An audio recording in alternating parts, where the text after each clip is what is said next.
Ito po ang aking simple pong garden. Hindi po ganun kainit. Sa loob po ng garden, mahangin po.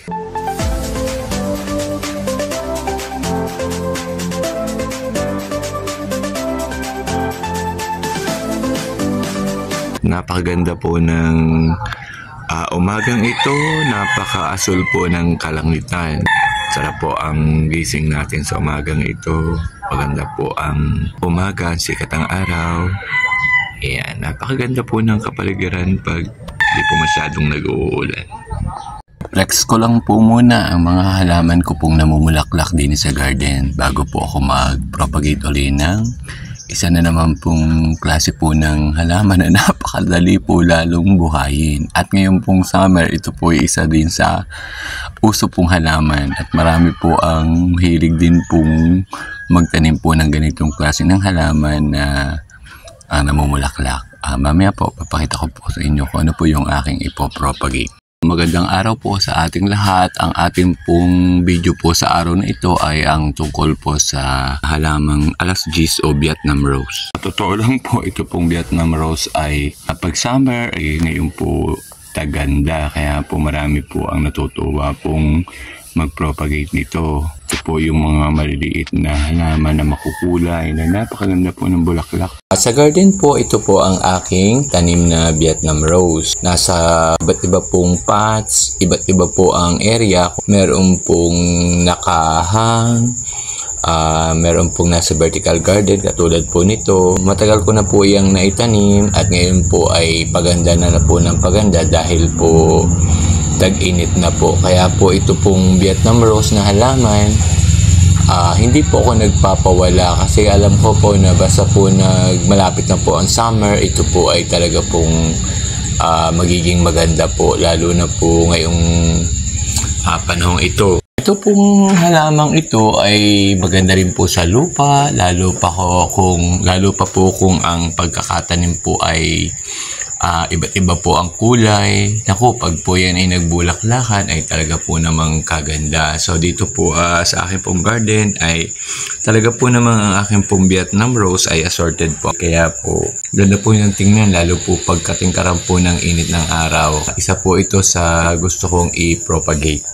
Ready na po ang aking mga lalagyan po ng Vietnam Rose. Ito po yung aking na-harvest na Vietnam Rose o alasjis. So mamaya sisimulan ko na po ang pagpo-propagate. Ayusin ko lang po muna yung mga sanga para mas madali po siyang itusok.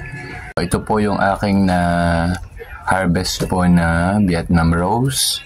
Akin po lang iaayos ang mga sanga para po ay itusok ko ng ayos. Hindi po basta tusok ng tusok, ay naayos ko po muna yung para diretso na po ang pagtutusok. Po. Ganito po, inaayos ko po na ganito po. Yan, maayos.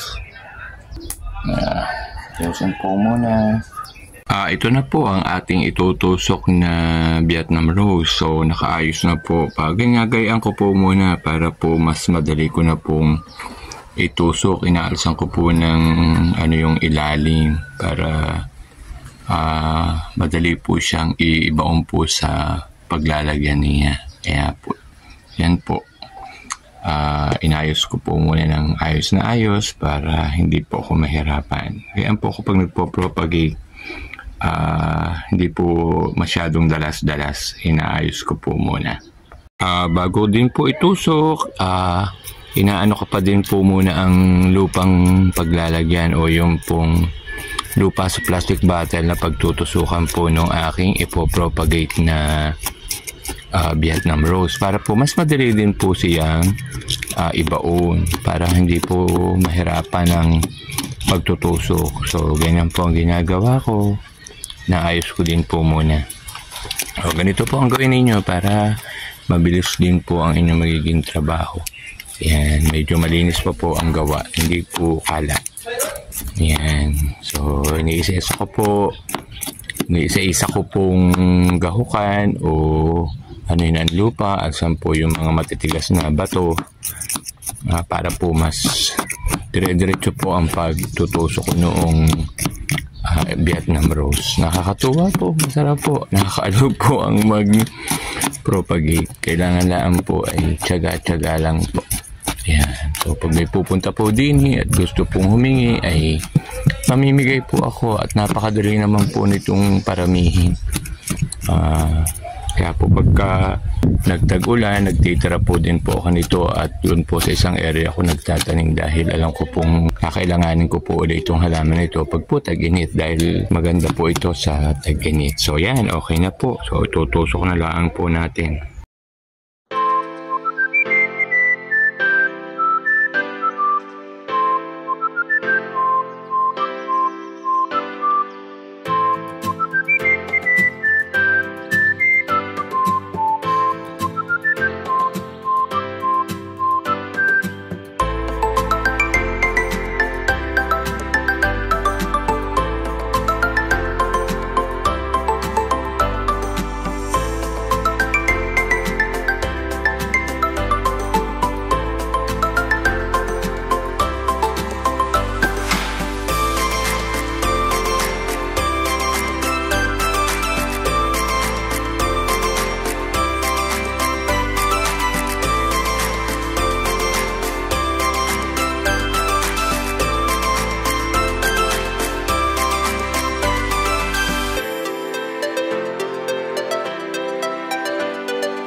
Dito na po ako sa kwarto at ako po ay nagpapahinga na. Nakakatuwa po ang maghapon. Nakapag-propagate na po ako ng isa na naman pong halaman. Nag-enjoy naman po ako sa pag-propagate. Ganun po ang simple ko pong kaligayahan sa buhay. Yung makapag-garden, makapagparami ng halaman. Kung sino man po ang mapapagawi at may magugustuhang bumili o kung ayaw bumili ay humingi, ay wala pong problema. Natatapos po ang aking pong maghapon na bahay, luto, garden.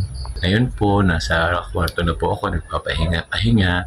Ako po ay natutuwa at magpapasalamat po sa inyo pong mga subscriber ko, sa mga viewers na taga-suporta ko po. Mga tao pong aksidente pong nadadaanan po ng video na ito na natutuwa pong panoorin at nagsusubscribe na hindi ko naman po kilala.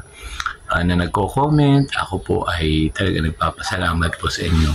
Sa lahat po ng mga taong kakilala ko man po at hindi ko kakilala na walang sawa pong sumusubaybay at nanonood ng aking simpleng video. Talaga po namang maraming pong salamat sa inyo at sana po saan man po ako dalhin ng aking pag-YouTube ay sasamahan po ninyo ako at yun po ay malaking bagay po para sa akin. So muli po, salamat po sa inyong lahat. Bye-bye po.